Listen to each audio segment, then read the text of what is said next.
day, a married couple decided to look at a sample home in the Crace Ranch housing development in McKinney, Texas. When they walked into the sample home, they couldn't find the sales associate. But they knew right away that something was wrong. And they walked into the living room, and then they saw a blood trail leading into the kitchen. And that's where they found the sales associate, Sarah Walker, in a pool of blood. The victim was stabbed 27 times. There was an incredible struggle. Furniture and plants were knocked over. It looked like the victim fought for her life. It just didn't happen in a little 2x4 square area. If you can picture a barroom brawl, that's probably what was happening in that show house.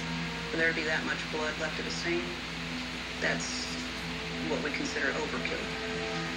Sarah Walker was 40 years old, recently divorced, and the mother of 2 children.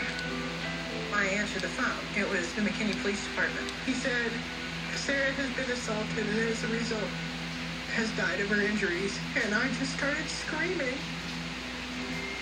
Sarah worked for a real estate company showing model homes to potential buyers and was very successful. She also appeared in some sales videos. D.R. Horton is so proud to be in a neighborhood like this. It stands out above all the rest. She was thrilling and she was exciting and full of energy. She would walk into a room and she would just light up the place. She had enough energy for 4 or 5 people. Police found a bank surveillance video recorded a few hours before Sarah's murder, showing her making a deposit. In the video, she was wearing an expensive ring and watch.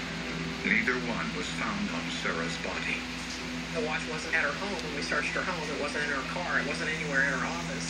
So we started to think pretty soon that whoever had killed her had taken that ring and that watch. She had it on 2 hours before she died. That helps us prove that, in fact, a robbery occurred. Police also discovered that the killer most likely posed as a client. She was talking to my cousin. She said, I'm sorry, I have to go. Somebody just walked in, which means there's a customer here. I'm going to go sell a house.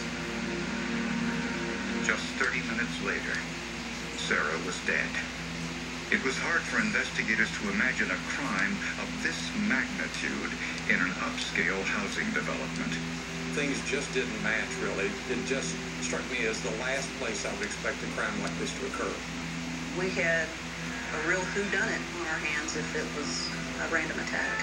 We were very concerned that someone who would kill Sarah in this manner was somebody who would probably not hesitate to do this again. With a killer freed, no one, especially McKinney police, could sleep easily.